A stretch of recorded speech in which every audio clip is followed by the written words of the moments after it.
이스라엘 자손이 또 여호와의 목전에 악을 행하니라.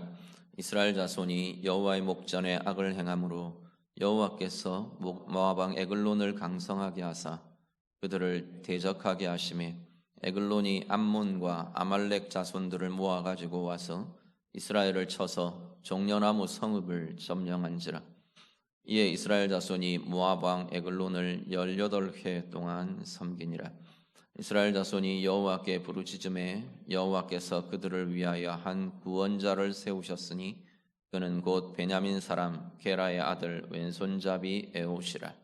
이스라엘 자손이 그를 통하여 모압 왕 에글론에게 공물을 바칠 때 에웃이 길이가 한 규빗 되는 좌우에 날선 칼을 만들어 그의 오른쪽 허벅지 옷 속에 차고 공물을 모압 왕 에글론에게 바쳤는데 에글론은 매우 비둔한 자였더라. 아멘. 사사 시대에 악순환의 사이클이 반복이 됩니다. 하나님께서 온예를 통해 이스라엘에게 구원을 주시고 평화를 주셨지만 또다시 오늘 본문의 시작은 이스라엘 자손이 또 여호와의 목전에 악을 행하니라 말씀을 합니다. 하나님 앞에 하나님 보시기에 악을 행하는 길로 다시 빠져들어갑니다. 그러면서 이번에는 이스라엘이 모압의 압제 아래에 놓이게 됩니다. 그리고 하나님께서 부르짖는 이스라엘의 고통에 찬 부르짖음에 답하시며 에웃을 통해 에웃이라는 사사를 통해서 이스라엘을 구원하십니다. 전체의 모습들을 보면요, 특히 이 지금 오늘 본문에 이 이스라엘을 압제하는 모압 왕 에글론의 모습을 우리가 먼저 좀 보면, 본문이 그리는 에글론 왕의 모습은 보면 뭐라 그래야 될까, 만화 캐릭터 같은 좀 우스꽝스러운 모습이 들어 있습니다. 그런데 이게 좋은 의미에서 웃음을 주는 우스꽝스러움이 아니라 아주 탐욕스럽고 여기 비둔한 자로 이렇게 그리거든요.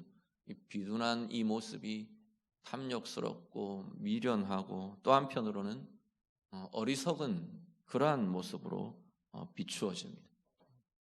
이런 자가 지금 이스라엘을 압제하는 거죠. 에웃에 의해 죽임을 당하는, 나중에 보면 21절, 22절 이어지는 내용에 보면 에웃에 의해서 죽임을 당하는데, 죽임당하는 모습도 아주 수치스럽고 지저분한 그러한 모습으로 그려집니다. 22절에 보면 우리 번역은 에웃이 왼손을 뻗쳐서 그 오른쪽 허벅지에서 칼을 빼서 에글론을 찔렀다. 그러니까 그 끝이 등 뒤까지 삐어져 나갔고 칼을 몸에서 빼내지 않아서 기름이 칼날에 엉겼더라. 우리 표현은 지금, 우리 번역은 이렇게 되어 있습니다. 기름이 칼날에 엉겼다. 기름이 빠져 흘러나와가지고 칼날에 엉겼다, 이렇게 되어 있는데 원래의 의미는 사실은 배설물이 흘러나오는, 이 칼로 찌르니까 배설물이 흘러나오는 그러한 모습으로 칼이 들어가고 배설물이 빠져나오고 지금 이런 모습이 그려지는 게 원래의 표현에 들어있는 모습입니다. 그러니까 죽임 당하는 모습도, 죽는 모습도 수치스러운, 아주 지저분하고 수치스러운 모습으로 죽어 넘어져 있는 그러한 모습이 됩니다. 근데 전체 흐름들을 보면 악을 행한, 하나님 앞에 여호와 보시기에 여호와 목전에 악을 행한 이스라엘이 겨우 이런 녀석한테 압제를 당한다. 지금 이런 의미가, 이런 비추어지는 거죠. 이 수치스럽고 이 더럽고 한편으로는 이 어리석고 이 비둔하고 이 미련해 보이는 이런 이에게 압제를 당하고 있는 그것 자체가 수치이고 모욕인 거죠. 이런 정도밖에 안 된다라는 거죠. 그런 의미가 지금 비추어지고 있습니다. 또 하나, 모압의 압제의 모습을, 양상을 보면은 13절에 보시면 이 에글론 왕이 암몬과 아말렉과 연합해서 이스라엘을 칩니다. 그리고는 13절에 보면 종려나무 성읍을 점령했다 말합니다. 종려나무 성읍은 여리고성의 별칭이었습니다. 아마도 요단강을 건너오면서 동편 쪽에서부터 이 연합군이 치고 들어와서 요단강을 들어서면 바로 가나안 땅에 관문처럼 서 있는 여리고성을 치고 점령한 것 같아 보입니다. 이 여리고성에 앉아서 지금 이 에글론이 이스라엘을 압제하고 핍박하고 박해하고 지금 이런 식으로 진행이 되는 거죠. 여리고성은 우리가 잘 아시는 것처럼 이스라엘에게는 또 여러 성읍들이 있지만 여리고성이라는 성읍은 상당히 이스라엘에게 특별한 의미를 갖는 그러한 성읍이 여리고성입니다. 이스라엘이 가나안 땅을 정복해 들어올 때 하나님이 주신 첫 승리를 경험한 그러한 자리가 이 여리고성이었고요. 특히나 그 과정에서 정말 하나님의 크신 권능의 역사를 경험한, 이스라엘은 아무것도 안 했는데 말씀 따라서 돌기만 했는데 하나님께서 직접 이 성을 깨뜨리시고 파하시고 이스라엘의 손에 넘겨주셨던 하나님의 특별한 권능으로 특별한 승리를 경험하게 하셨던 그 첫 승리의 장소가 여리고성이었습니다. 특별한 승리의 장소였고 특별한 은혜의 장소였고 특별한 하나님의 권능을 경험한 그러한 자리가 여리고성이었던 거죠. 그런데 이 영광의 장소, 승리의 장소가 하나님을 떠난 이스라엘에게는 수치와 모욕의 장소가 되어버리고 말았다는 겁니다.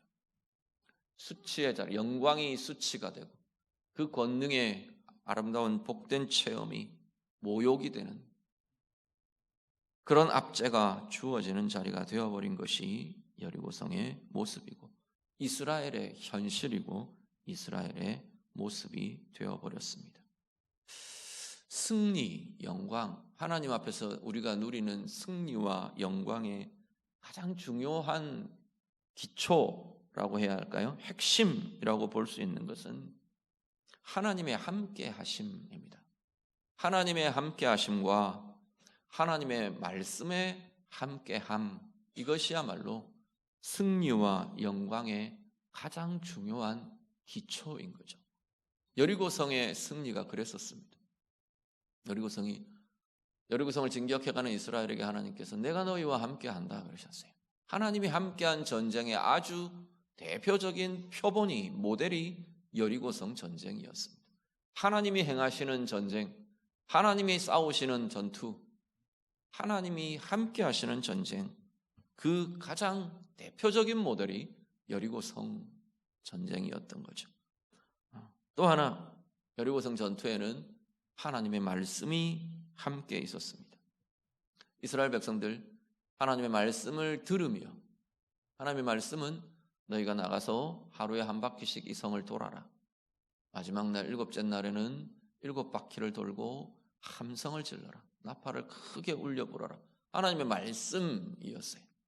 그 하나님의 말씀 따라 나아갔던 전투가 여리고성의 전투였습니다.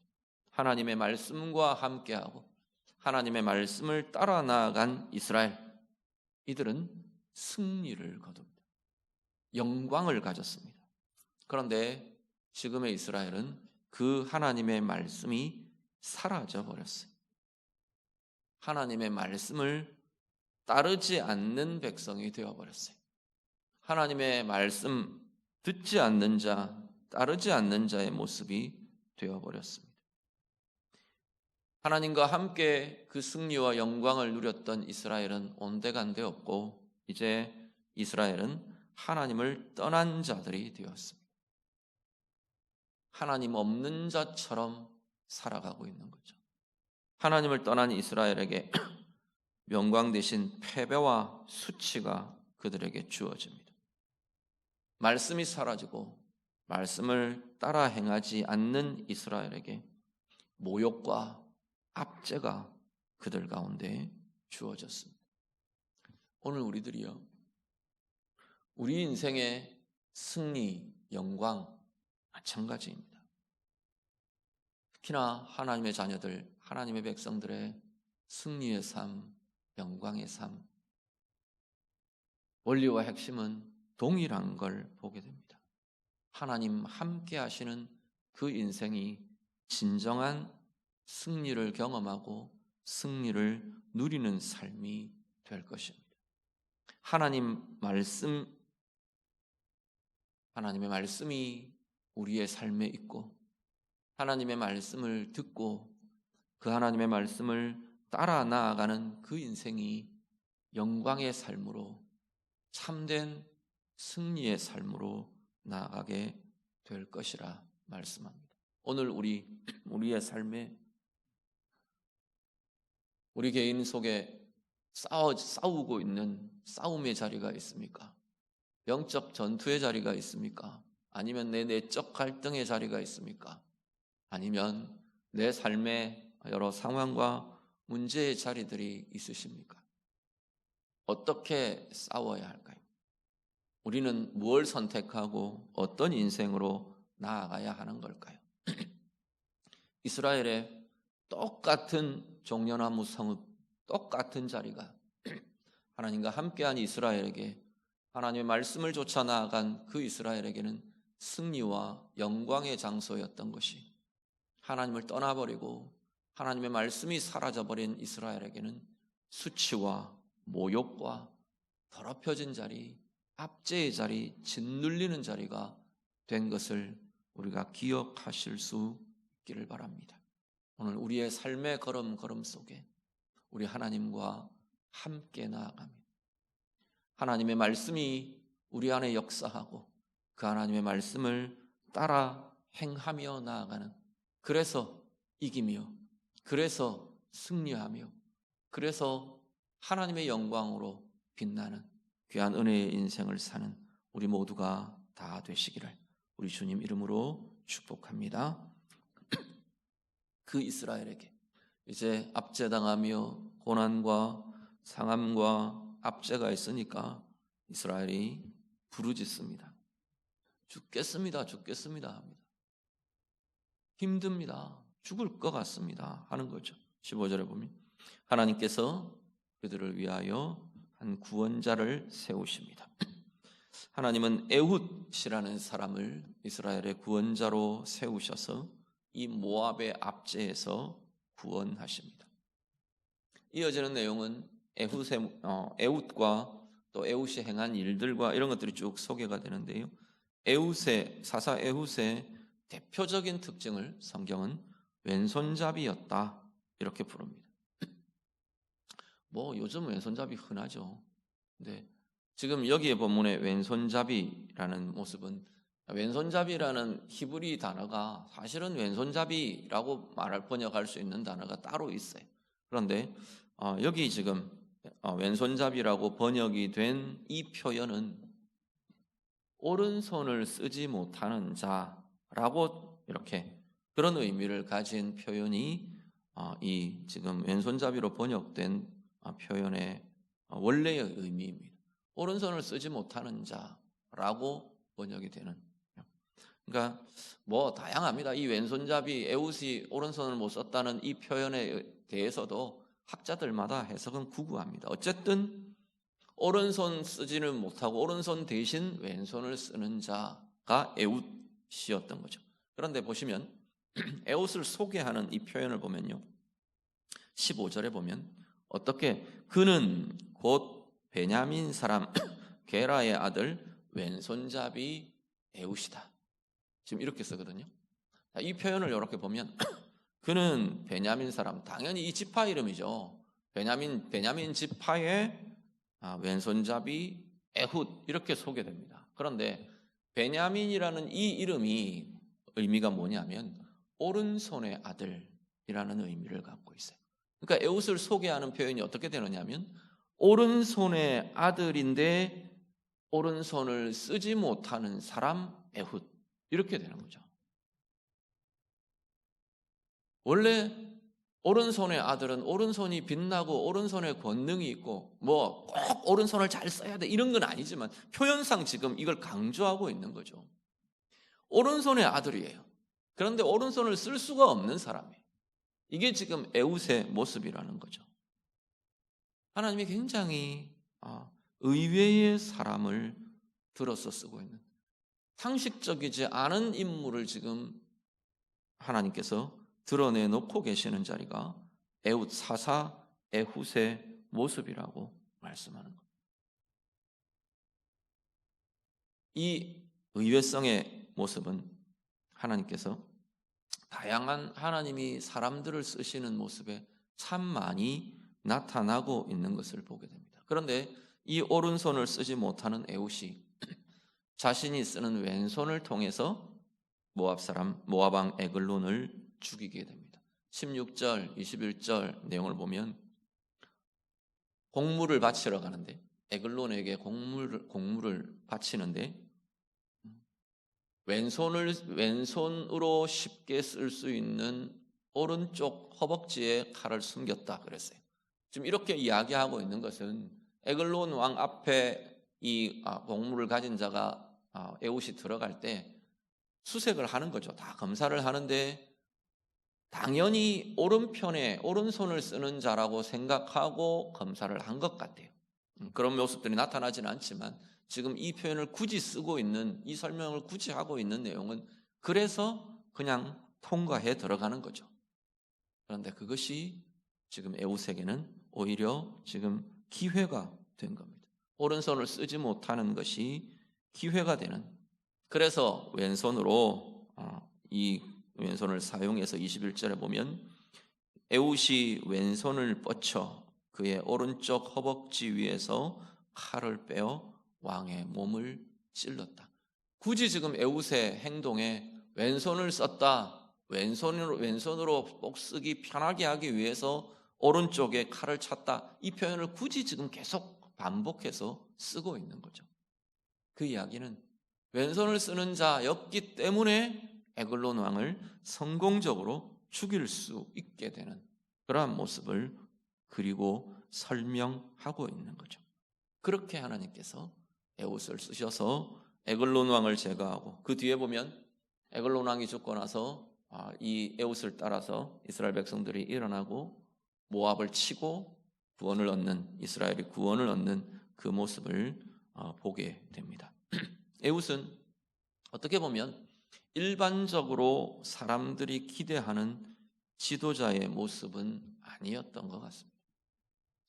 오른손의 아들인데 오른손을 쓰지 못하는, 오른손을 못 쓰는 오른손의 아들, 이건 분명히 뭔가를 지금 어색하고 잘 맞지 않고 일반적이지 않고 상식적이지 않은 모습을 지금 이렇게 드러내고 표현하고 있는 거죠.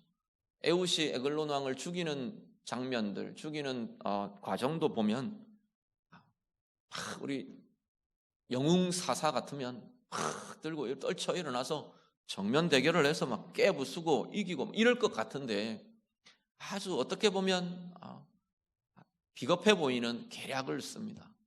숨기고 들어가고 공물을 바치는 자로 비굴한 자세로 들어가고, 그러면서 이겨내는 비겁한 전략들로 보여지는 이러한 방법으로 이기는 계략가의 모습도 나타납니다. 그런데 세상의 기준과 우리가 생각하는 기대나 상식과 다른 에훗의 모습이 에훗에게만 나타나는 것이 아니라 하나님이 부르시고 하나님이 쓰시는 상당히 많은 경우와 많은 사람들에게 이런 모습들이 나타나는 걸 보게 되는 거죠. 좀 결이 다르고 색깔이 다르긴 하지만 예수님도 공통적인 부분이 있습니다. 어떤 공통적인 부분이 있냐면 예수님도 세상의 기대와 다른 메시아였거든요. 세상이 생각하고 세상이 기대하고 세상이 기다려왔던 메시아의 모습이 아니었던 거죠. 한번 같이 보시죠. 이사야 53장 2절에서 3절. 이사야 53장 2절부터 3절 말씀. 다 같이 읽겠습니다. 2절 3절인데 저렇게 되어 있습니까? 예, 같이 읽으시죠. 같이 읽겠습니다. 그는 주 앞에서 자라나기를 연한 순 같고 마른 땅에서 나온 뿌리 같아서 고운 모양도 없고 풍채도 없은즉 우리가 보기에 흠모할 만한 아름다운 것이 없도다. 그는 멸시를 받아 사람들에게 버림받았으며 간고를 많이 겪었으며 질고를 아는 자라. 마치 사람들이 그에게서 얼굴을 가리는 것 같이 멸시를 당하였고 우리도 그를 귀히 여기지 아니하였도다. 아멘. 자, 세상이 기대하는 메시아는 어떤 메시아였냐면 왕궁의 왕으로 높은 자로 권력의 핵심에 태어나거나 아니면 그 권력을 손에 쥐고 이스라엘을 변화시키고 이스라엘을 로마의 압제에서 건져내고 이런 게 그 당시에 세상이 기대하던 메시아였었던 거죠. 그래서 예수님을 보고 메시아라고 따를 수 없는 거부하는 사람들의 이유가 굉장히 많이 이런 이유들이 등장합니다. 나사렛에서 무슨 선한 것이 나겠느냐? 그러고 이야기를 하잖아요. 말라 비틀어진 마른 땅에서 솟아난 말라 비틀어진 싹 같고 뿌리 같고 그런 모습이 예수님의 모습이었다는 거죠. 이건 뭐 예수님의 외모에 대한 모습일 수도 있지만 신분과 환경과 상황 모든 것을 같이 종합해서 이야기하는 것이 2절 3절의 모습일 겁니다. 사람들이 보고 와 할 만한 모습이 하나도 없었다는 겁니다. 우리가 보기에 흠모할 만한 아름다운 것이 없었다. 오히려 그 생애를 보면 사람들에게 버림받고 사람들에게 환호받고 높이 추대를 받아서 왕이 되어도 모자랄 판에 사람들에게 버림받고 간고를 겪고 질고를 겪고 수치를 당하고 멸시를 당하고 그게 메시아 예수 그리스도의 모습이었다고 말씀하는 거죠. 인간의 생각으로 보면 어떻게 보면 하나님의 생각과 하나님의 행하심은 굉장히 우리의 상식과 우리의 길과 우리의 생각 계산을 벗어나는 의외의 선택, 의외의 방법이 굉장히 많이 나타납니다. 이사야 말씀처럼 하나님의 길과 우리의 길이 다르고 하나님의 생각과 우리의 생각이 다른 걸 확연하게 보게 되고 경험하게 되는 거죠. 오늘 우리는 어떤가요? 오늘 우리도 다르지 않습니다. 오늘 우리 자신을 향한 부르심을 보면 그 의외성이 얼마나 우리에게는 은혜이고 복인가를 다시 보게 되는 거죠. 우리도 우리의 자격에 의해서 하나님의 자녀 되지 않았지 않습니까? 오늘 우리가 그럴 만한 자격이 있고 그럴 만한 내 공로가 있어서 하나님의 사랑을 받고 구원받은 하나님의 은혜의 백성 된 것이 아니지 않습니까? 고린도전서 같이 한번 보시죠. 고린도전서 1장 26절 27절 같이 읽습니다. 형제들아 너희를 부르심을 보라. 육체를 따라 지혜로운 자가 많지 아니하며 능한 자가 많지 아니하며 문벌 좋은 자가 많지 아니하도다. 그러나 하나님께서 세상에 미련한 것들을 택하사 지혜 있는 자들을 부끄럽게 하려 하시고 세상에 약한 것들을 택하사 강한 것들을 부끄럽게 하려 하시며. 아멘. 오늘 우리의 기준을 좀 돌아보시면 좋겠네요. 내가 중요하게 여기는 것, 내가 높게 평가하는 것, 어떤 것들이 있습니까? 세상의 방식과 다른 하나님의 방법, 세상의 기준과 다른, 세상의 계산과 다른 하나님의 가치, 하나님의 기준을 우리도 함께 가질 수 있기를 간절히 바랍니다. 먼저 오늘 나 자신의 나를 향한 나를 부르신 하나님의 부르심, 그것이 그야말로 은혜임을 기억하고 고백할 수 있기를 간절히 바랍니다. 오른손을 쓰지 못하는 오른손의 아들 같은 뭔가 들어맞지 않고 어울리지 않고 적합하지 않은 우리의 모습, 그런 우리가 하나님의 자녀로 선택되었고 하나님의 은혜 받은 하나님의 백성으로 부름받은 자 되었다는 것, 그야말로 하나님의 은혜임을 우리가 기억하고 고백할 수 있기를 간절히 바랍니다. 나를 쓰시는 하나님의 쓰심이에요. 내게 주신 직분으로 부르시고 내게 맡겨주신 사람들, 내게 맡겨주신 일들, 내게 맡겨주신 우리의 가정들, 내게 맡겨주신 은혜, 내게 맡겨주신 복음, 내게 맡겨주신 비전과 사명들, 나를 쓰시는 하나님, 그 부르심에 내가 적절한 사람이 아닌 것 같음에도 불구하고 내 능력과 내 신분과 내 삶의 모습이 나를 그 부르심의 자리에 적합하고 온전히 들어맞지 않는 것 같은데도 그 나를 쓰시는 하나님, 나를 통해 일하시는 하나님, 그것이야말로 하나님의 은혜임을 우리가 기억하고 고백할 수 있는 참 고백이 우리 가운데 날마다 새롭게 나타날 수 있기를 간절히 바랍니다. 한 구절을 더 보시죠. 고린도후서 12장 9절에서 10절 같이 읽습니다. 나에게 이르시기를 내 은혜가 내게 족하도다. 이는 내 능력이 약한 데서 온전하여 짐이라 하신지라. 그러므로 도리어 크게 기뻐함으로 나의 여러 약한 것들에 대하여 자랑하리니 이는 그리스도의 능력이 내게 머물게 하려 함이라. 그러므로 내가 그리스도를 위하여 약한 것들과 능욕과 궁핍과 박해와 곤고를 기뻐하노니 이는 내가 약한 그때에 강함이라. 아멘. 고린도후서 12장 이 고백은 사도 바울이 그 앞에 어떤 이야기가 나오느냐 하면 사도 바울에게 육체의 가시 같은 약한 부분이 있었다 그랬어요. 어떤 사람은 간질이라고도 이야기하고 어떤 사람은 안질이라고도 이야기하고 다양한 해석들이 있습니다. 뭔지 뚜렷하게 이야기하지는 않지만 어쨌든 사도 바울이 정말로 이게 사역에 걸림이 되고 자기 인생에 걸림이 된다고 여길 만한 육체의 연약함이 사도 바울에게 있었던 것 같아요. 그래서 하나님께 이것 고쳐달라고 제해달라고 간절하게 구하고 기도를 했었어요. 그런데 하나님의 응답이 뭐였냐면 이 말씀이 하나님의 응답이었던 겁니다. 12장 9절에 이야기하시는 것이 내 은혜가 내게 족하다. 이미 내 은혜가 너에게 충분하다 말씀을 하세요. 그러면서 내 능력이 약한 데서 온전하여진다. 하나님 말씀이에요. 하나님의 능력이 너의 약한 데서 온전하게 된다. 하나님께서 그렇게 응답을 주셨다는 겁니다. 그런데 그 응답을 받은 사도 바울이 너무나 기뻤다. 지금 그렇게 말하는 거예요. 사실 지금 하나님 응답은 노인 거잖아요. 하나님 이것 좀 고쳐주세요. 그런데 아니 그냥 갖고 있어. 이렇게 이야기하신 거거든요. 이렇게 응답하신 거거든요. 그 노의 응답에 사도 바울은 너무나 기쁘더라. 그렇게 이야기를 하는 거죠.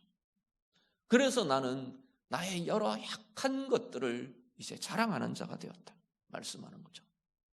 왜냐하면 그 약한 것 자체가 자랑거리는 아니잖아요. 중요한 건 뭐냐면 내가 약한 그 자리가 하나님의 강함이 나타나는 자리가 되기 때문에 내 약한 그것들이 보이는 것마다 내 약한 것들이 나타나는 자리마다 나는 오히려 그것이 하나님의 강함을 자랑하는 자랑이 될 수 있었다 말씀을 하고 있는 거예요.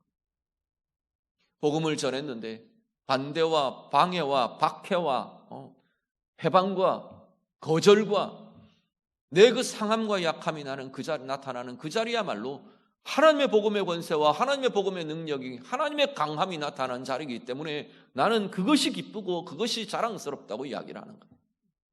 내 육체의 연약함과 내 능력의 연약함과 그 연약함의 자리에 나는 하나님을 의지할 수밖에 없기 때문에 하나님의 강함을 찾고 구할 수밖에 없기 때문에 내 약한 그 자리야말로 하나님의 강함이 나타나는 기회요.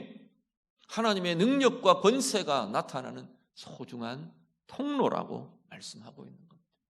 오늘 우리들 돌아보시죠. 오른손을 쓰지 못하는 오른손의 아들 에훗, 그 왼손이야말로 하나님이 쓰시는 소중한 능력과 권능의 통로가 되었던 것을 우리는 보게 됩니다. 오늘 나의 강함은 어떤 것들입니까? 내가 자랑스러워하고 내가 자랑할 만한 나의 강함은 어떤 것들이 있습니까?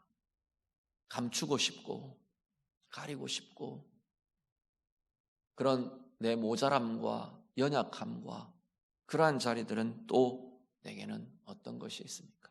이건 내 약점이야 생각되는 자리들이 혹시 있으신가요?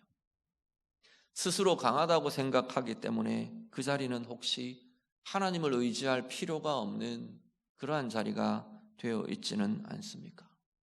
반대로 오히려 약하기 때문에, 연약하기 때문에 그것이 건강이든 능력이든 무엇이든 약하기 때문에 하나님을 더 찾아야 하고 하나님을 더 의지해야 하고 하나님을 더 붙들어야 하는 그러한 자리들 우리에게 있지는 않으십니까? 말씀은 뭐라고 말하느냐 하면 오히려 약해 보이지만 하나님을 의지하고 붙드는 그 자리야말로 진정한 능력의 자리라고 말씀하는 겁니다. 온전히 하나님을 의지하며 그래서 하나님의 강함이 나타나는 귀한 은혜의 인생을 사는 우리 모두가 되실 수 있기를 간절히 바랍니다. 하나님의 마음이 나타나고 하나님의 생각이 나타나고 하나님의 길, 하나님의 방법이 나타나고 하나님의 능력, 하나님의 권능이 나타나는 내 마음에 연약한 그 자리에 하나님의 마음이 부어지고 내 생각의 모자람에 하나님의 생각이 부어지고 내 능력의 모자람에 하나님의 능력이 나타나고 내 방법에 어설프고 서툰 그 자리에 하나님의 길, 하나님의 방법이 드러나고 행해지고 나타나게 되는 정말로 강한 인생, 진정으로 강한 삶, 참으로 그래서 하나님과 함께 하나님의 승리를 누리는 인생으로 살아가는 우리 모두가 다 되시기를 우리 주님 이름으로 축복합니다.